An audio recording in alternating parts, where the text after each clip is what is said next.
ಒಂದಾನೊಂದು ಕಾಲದಲ್ಲಿ ಒಂದು ಅತ್ಯದ್ಭುತವಾದ ರಾಜ್ಯ. ಅಲ್ಲಿಯ ರಾಜನಿಗೆ ಮಕ್ಕಳಿರಲಿಲ್ಲ. ಹಾಗಾಗಿ ಆ ರಾಜ್ಯದಲ್ಲಿ ಒಂದು ನಿಯಮ ಇತ್ತು. ಅಲ್ಲಿಯ ಆನೆ ಯಾವ ವ್ಯಕ್ತಿಗೆ, ಯಾವ ಪ್ರಜೆಗೆ ಹಾರ ಹಾಕುತ್ತೋ ಅದೇ ವ್ಯಕ್ತಿ ರಾಜ ಆಗಬೇಕು ಅನ್ನೋ ನಿಯಮ ಇತ್ತು. ಆದರೆ ಆ ರಾಜ್ಯದಲ್ಲಿ ರಾಜ ಆದವನಿಗೆ ಒಂದು ನಿಯಮ ಸಂಬಂಧಿಸಿತ್ತು.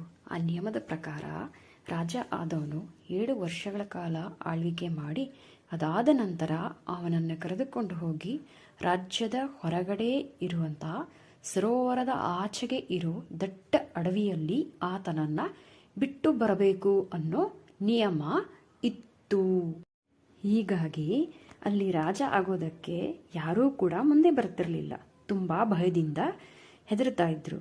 ಆದರೆ ಆನೆ ಹೋಗಿ ಯಾರಿಗೆ ಹಾರ ಹಾಕುತ್ತೋ ಅವರೇ ಅಲ್ಲಿ ರಾಜ ಆಗಬೇಕು ಅನ್ನೋ ನಿಯಮ ಕೂಡ ಇದ್ದಿದ್ದರಿಂದ, ಹಿಂದೆ ನಡೆದ ಘಟನೆಯಿಂದ ಮನದಟ್ಟು ಆಗಿದ್ದರಿಂದ ಒಬ್ಬ ಭಿಕ್ಷುಕ ತನ್ನ ಮನದಲ್ಲಿ ಯೋಚಿಸ್ತಾ ಆ ಭಿಕ್ಷುಕ ತಾನು ರಾಜ ಆಗೋದಕ್ಕೆ ಒಪ್ಕೊಂಡ್ಬಿಟ್ಟ. ಯಾಕಂದರೆ ಆತನಿಗೆ ಆನೆ ಹಾರ ಹಾಕಿತ್ತು. ಆತ ಬೇಡ ಅಂದೆ ಒಪ್ಪಿಕೊಂಡ್ಬಿಟ್ಟು 7 ವರ್ಷಗಳ ಕಾಲ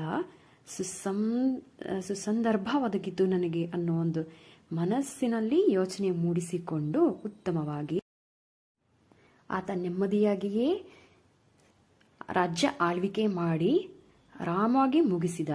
ನಿಯಮದ ಪ್ರಕಾರ ಆತನನ್ನು ಸರೋವರದ ಆಚೆಗೆ ಕರೆದುಕೊಂಡು ಹೋಗಿ ಬಿಡೋದಕ್ಕೆ ಸೈನಿಕರು ಸಿದ್ಧರಾದರು. ಆದರೆ ಅಲ್ಲೊಂದು ಆಶ್ಚರ್ಯ ಕಾದಿತ್ತು. ಯಾಕೆಂದ್ರೆ ಅಲ್ಲಿ ಒಂದು ದೊಡ್ಡ ರಾಜ್ಯ ಇತ್ತು. ಸೈನಿಕರಿಗೆ ಆಶ್ಚರ್ಯವಾಯಿತು. ಆ ದಟ್ಟವಾದ ಕಾಡಿದ್ದು ಹೇಗೆ ಇದು ನಾಡಾಯಿತು ಎಂದು.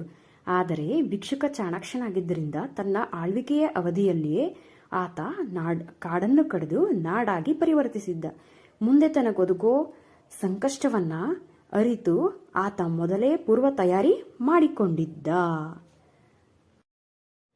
ಹೀಗಾಗಿ ಆತನ ಆ ಚಾಣಾಕ್ಷತೆ ಹಾಗೂ ಆತನ ಮುಂದಾಲೋಚನೆಯಿಂದ ದೊಡ್ಡ ಸಂಕಷ್ಟದಿಂದ ಪಾರಾದ.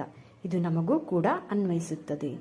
ನಾವೆಲ್ಲರೂ ಆತನ ಯೋಚನೆಯನ್ನ ಅರಿತು ನಾವು ಕೂಡ ಸಂಕಷ್ಟವನ್ನ ಅವಕಾಶವಾಗಿ ಪರಿವರ್ತಿಸಿಕೊಳ್ಳೋಣ.